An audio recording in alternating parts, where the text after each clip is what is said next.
You are listening to Out of the Darkness by Clarissa Clarke. Alec now knows that Zambosians play soccer and that a strawberry kiwi is a real thing. If you need clarification on either of those items, go back to Chapter 2. The rest of us are moving on to Open, Open, Open. Chapter 3. While he stood paralyzed, bewildered by the voice echoing through his head, Verity and Alina were clapping and cheering. The Zambosians disappeared through various doors, leaving the three children alone. Alec sat down on the floor with a thump. He'd tried ignoring every odd, impossible, extraordinary thing. He'd told himself it was all a dream, but hearing voices in his head was so disturbing that he was ready to break down and cry.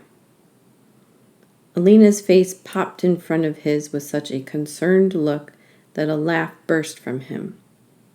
She laughed right back, and he felt more in control of himself as Verity sat down with them. The girls watched him expectantly. He looked from one to the other, confused by their sudden stillness.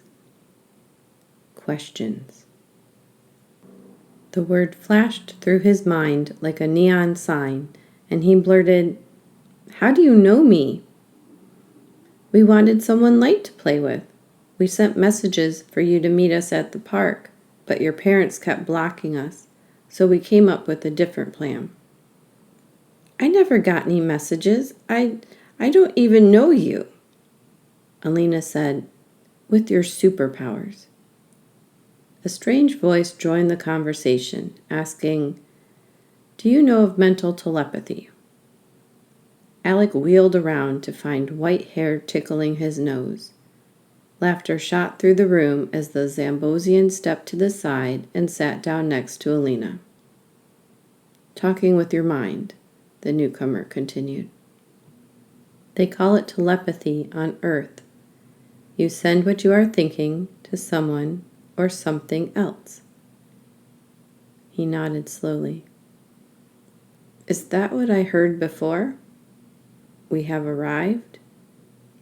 "It's a secret," Alina said. "Our secret language," Verity explained, "because nobody else talks at the higher level." "Higher level?" "Higher dimensional level," the Zambosian said. "Mental communication does not occur in the third dimension, the one you live in on Earth.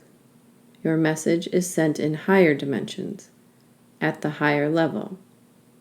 It takes training, but we have already seen that you can do it." "Me?" His face flushed with excitement. Verity giggled. "You're really good." "Awesome," Alina agreed.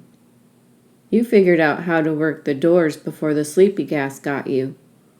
The first time I was here, Reapy did everything. It was ages before I figured it out." By ages, she means as soon as I was not looking. I have learned never to assume that something is beyond their comprehension. When they are determined, they always achieve their goals. Alina said, "I practice." "Yes, you practice." Then she felt Alec looking at her and said, "My name is Reapy. I am your teacher of the light ways. As for your question, sleepy gas is administered to everyone on the starship, allowing us to sleep while in transit home. Since you left the chamber before the full amount of gas could be delivered, we had to pump it into the library once you got settled. We were not expecting you to figure out how to operate the doors so quickly." "You got my message," Alec murmured, amazed that she had heard his unspoken question. Then, as her words sank in, he asked, "You knew I was on the ship the whole time?" "Yes. It is true that the girls would like to have a light human to play with. There are other reasons you are here, as you will discover. Your mind is strong, Alec. You will take great pleasure in learning what you can do. Reapy stood up, following Alina to the breakfast table. Did you get enough to eat? The whole ship heard how hungry you were. Alec looked sheepishly at his middle. Wait, how could you hear my stomach? Good. Reapy's voice was strong and clear inside his head. Now focus on asking all of us at the same time. He looked at Verity, Alina, and Reapy. Closing his eyes, he could still see them, and he focused on their images as he sent his question again. Good job! Alina applauded him. Verity's laughter rang through his head before he heard her say, It wasn't your stomach we heard.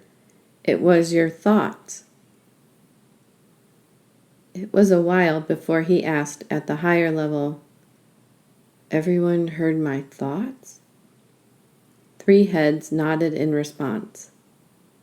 Open, open, open, Alina's voice whispered inside his head.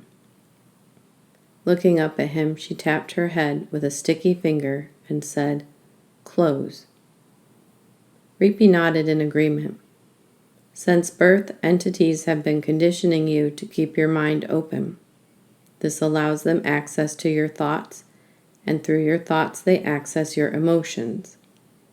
Everything you think is broadcast through the higher dimensions.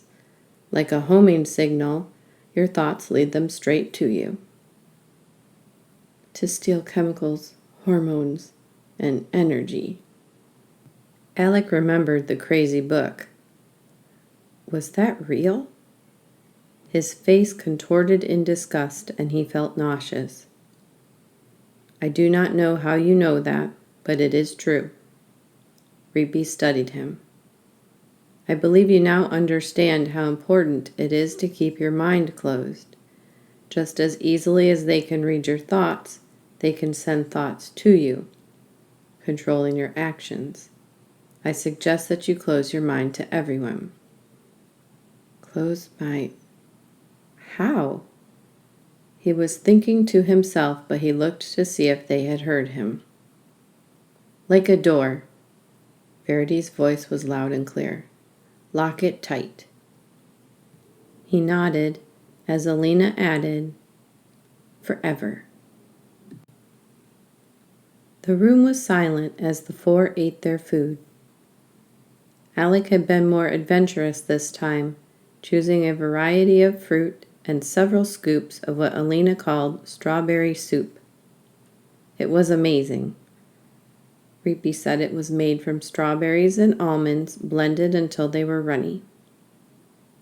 It was strange for Alec to see a breakfast table without bacon and eggs, or sausage. When he asked the girls about it, they told him that they didn't eat meat.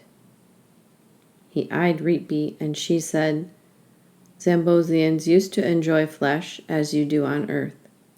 When we joined the light, however, we weaned ourselves of this delicacy. Strawberries squirmed like slugs in his stomach. Flesh? He whispered. Verity ignored him to ask, When did you join the light, Reapy? As humans count time, it has been 24 years since the Zambosian race chose the light. We found that we gained knowledge, strength, and wellness once we discarded our previous ways. Previous ways? Alec asked. Verity and Alina looked up at her too, begging her with their thoughts to tell them more. She shook her head slowly. I have not told you of our history. That is because I am unsure it is appropriate for your age. Our leader, however, does not believe in hiding the truth of our past, for from it we have created our beauteous present. She looked at their eager faces, nodded, and said, Perhaps our history will be useful to you in some way. The children exchanged smiles as Reapy began to tell them of the past.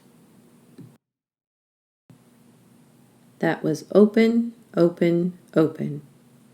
Chapter 3, From Out of the Darkness by Clarissa Clarke. Next time we'll be reading Uneasy and Slightly Scared. Chapter 4.